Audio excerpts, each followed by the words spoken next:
Dan lagi seram bila orang pergi macam cek keranda, mayat tak ada.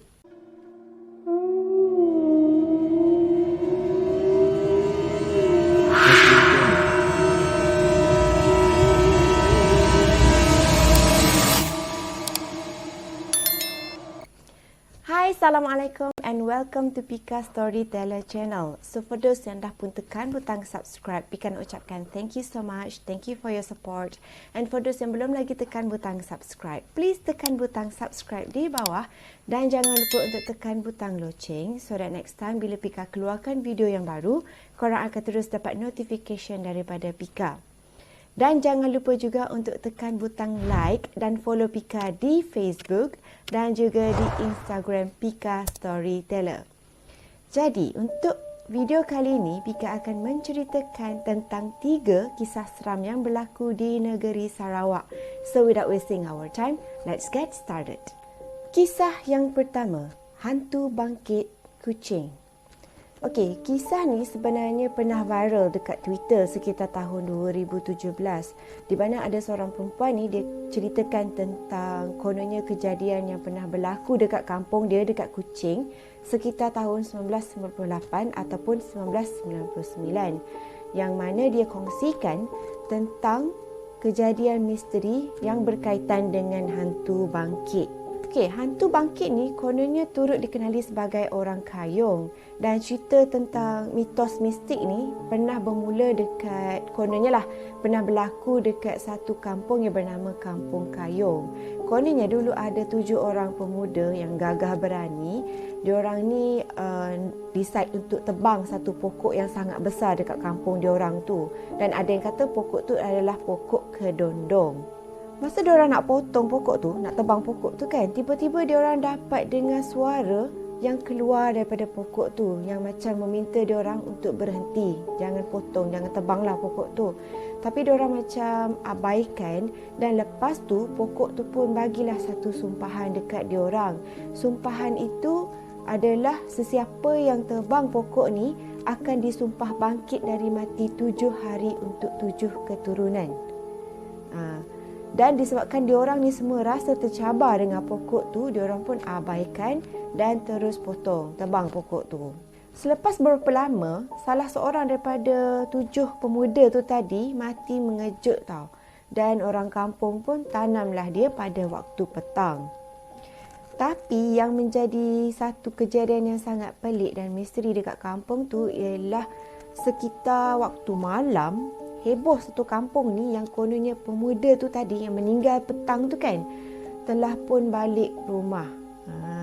Dan lagi menakutkan, dia bukan setakat balik rumah tau, tapi dia turut pergi melawat ataupun menziarah rumah-rumah saudara mara dan juga kawan-kawan dia dekat sekitar kampung tu. Dan kisah tu pula berlaku sekitar 7 malam berturut-turut. Dan keesokannya, mana-mana rumah yang dia lawat malam tu kan, kalau bila tuan rumah tu buka pintu rumah, diorang akan dapat tengok macam banyak gila tanah kubur depan rumah diorang.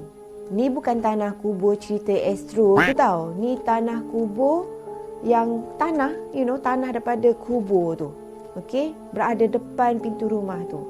Selepas tu, sekitar tahun 2017 ni ada seorang perempuan ni tahu, dia macam kongsikan kejadian berkenaan dengan hantu bangkit ni yang terjadi dekat kampung dia sekitar tahun 1998 ataupun 1999 macam tu.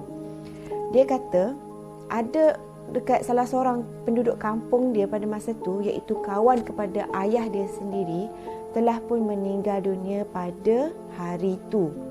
Dan memang heboh dekat satu kampung yang tahu laki ni sebenarnya telah pun meninggal dunia. Tapi masa waktu maghrib macam tu, tiba-tiba satu kampung ni macam blackout tau. Dan lagi seram bila orang pergi macam cek keranda, mayat tak ada. Lepas tu mulalah kecoh yang mengatakan yang ada orang ternampak yang arwah ni tadi ataupun mayat tadi tu kan, dia tengah hisap rokok dekat surau ataupun orang nampak dia tengah buat benda yang dia buat masa dia hidup. Lepas tu pada jam 9 malam, tiba-tiba api yang tadi blackout tu kan ada balik. Dan lepas tu diorang pun terus cepat-cepat uruskan jenazah tu dan tanamlah jenazah tu. Mula-mula diorang ingat macam benda tu berakhir dekat situ tau. Tapi keesokan malamnya, kecoh dekat satu kampung yang mengatakan arwah tadi balik rumah. Maksudnya orang percaya yang dia tu merupakan salah seorang daripada keturunan hantu bangkit tadi. Lagi menakutkan, kononnya arwah tu tadi akan pergi lawat rumah sendiri dan juga rumah saudara mara dan rumah kawan-kawan dia masa dia masih hidup. Termasuklah rumah perempuan yang menceritakan kisah ni dekat Twitter. Dia kata pada malam tu pintu rumah dia ni macam kena gegar kuat gila tau. Lepas tu ayah dia pun pergilah dekat pintu tanya siapa semua kan. Dan sekali macam dia dapat tahu tu sebenarnya kedatangan arwah tu tadi. Korang bayangkan, tiba-tiba rasa macam meremang lah pula. Lepas tu kan ayah dia pun pergi dekat pintu tu, ayah dia pun cakap, tak apa, tak payah datang, aku nak tidur. Macam tu. Dan lepas tu kan gegaran pintu tadi tu pun senyap je. Okey, dan keesokan harinya pada waktu subuh bila diorang buka pintu rumah tu kan, diorang tengok penuh dekat depan pintu rumah diorang ni tanah kubur. Tu nasib baik benda tu macam datang rumah, ketuk pintu, bila cakap balik dia terus senyap. Bayangkan kalau dia datang kan, orang nak buat macam mana?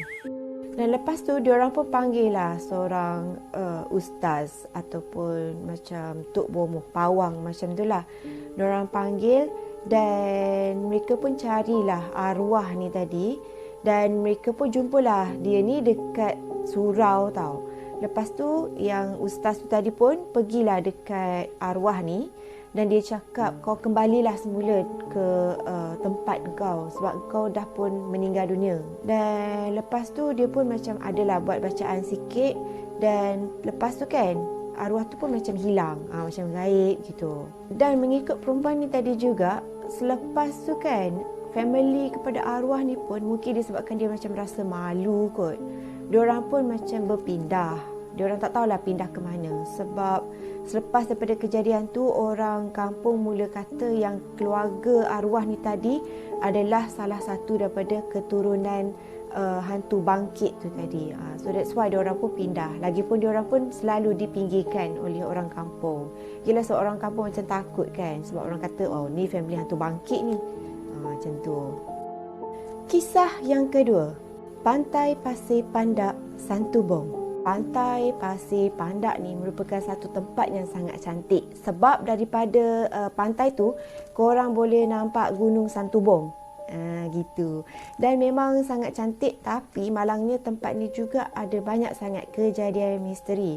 Antaranya macam seringkali diorang akan dapat satu berita yang mengatakan banyak pengunjung telah pun dirasuk oleh sesuatu. Orang kata dirasuk oleh penghuni kepada pantai tu yang kononnya tak suka pengunjung datang dan buat bising dekat kawasan sekitar pantai tu.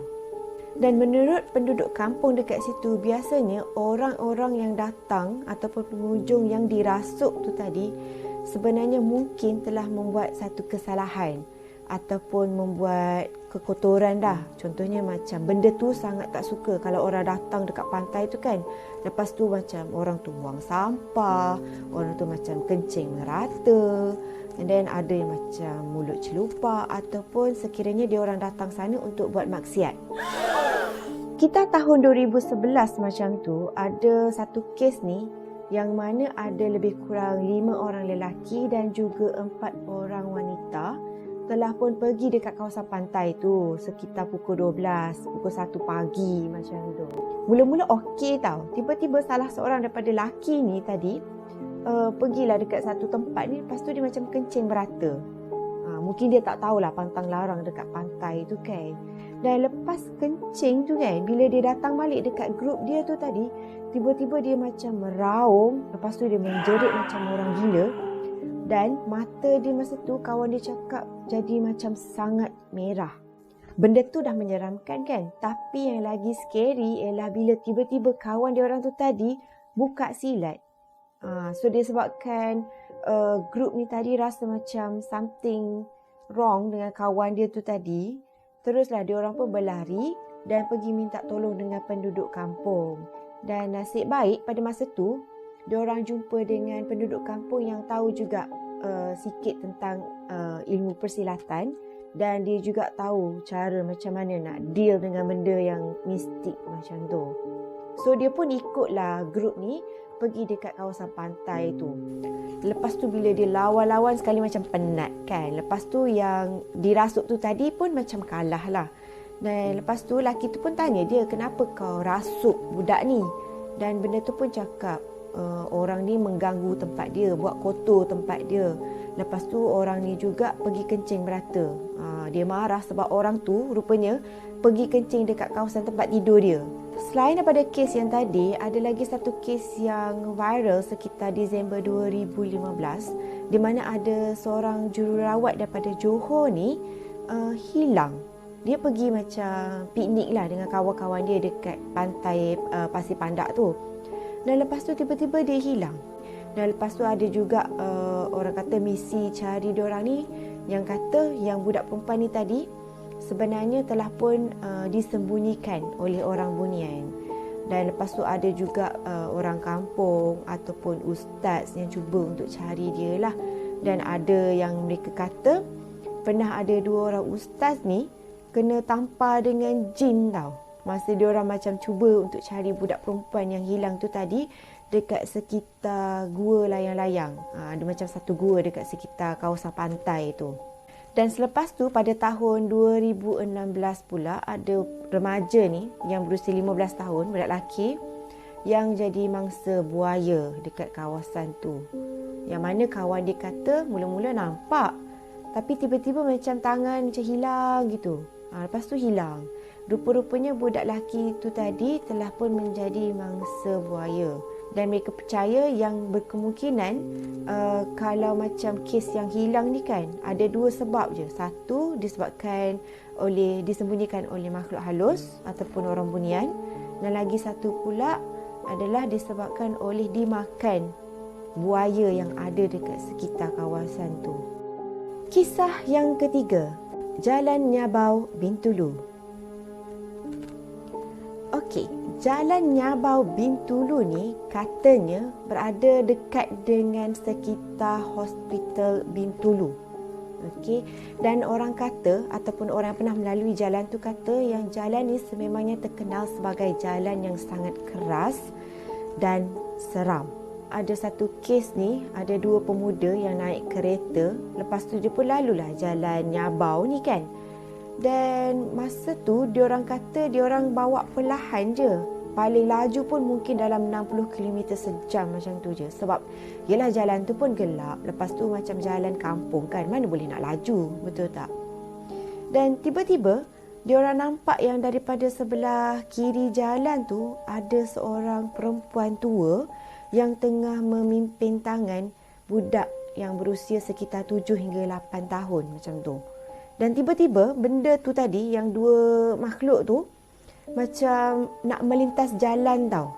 Jadi disebabkan diorang tak dapat nak elak 2 makhluk yang melintas tadi, diorang pun macam terlanggar lah. Lepas tu dia kata yang kereta depan tu kan macam remuk gila tau. Macam seolah-olah diorang ni langgar belakang lori. Lepas tu, 2 pemuda ni pun tadi tak sedarkan diri. Lepas tu kan, kononnya masa kejadian tu sebenarnya dekat belakang kereta yang aksiden tu tadi ada satu lagi kereta lain tau. Kereta saksi lah kononnya. Dia kata masa tu jalan tu macam sunyi dan dia kata yang kereta depan tu tiba-tiba macam brake mengejut tau. Jadi dia yang kat belakang ni macam terkejut lah sebab dia tak nampak pun apa benda yang melintas ke ataupun tak ada lori ke apa kan.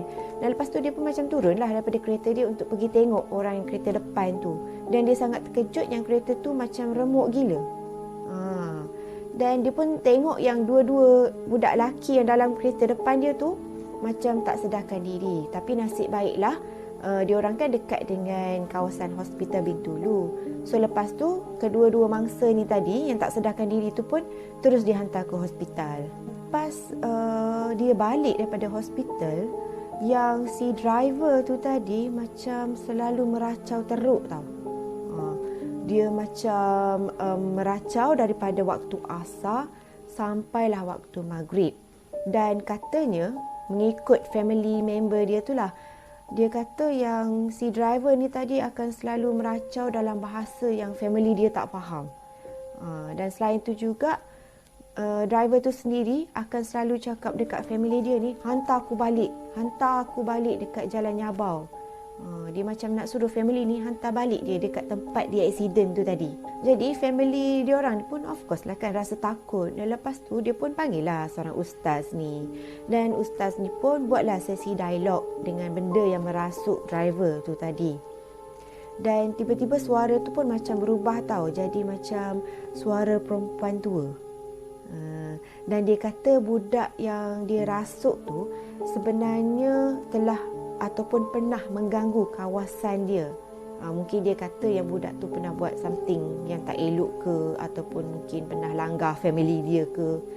Itulah antara tuduhan yang dia cakap. Dan disebabkan dia rasa macam nak marah, sebab itulah dia pergi merasuk driver tu tadi.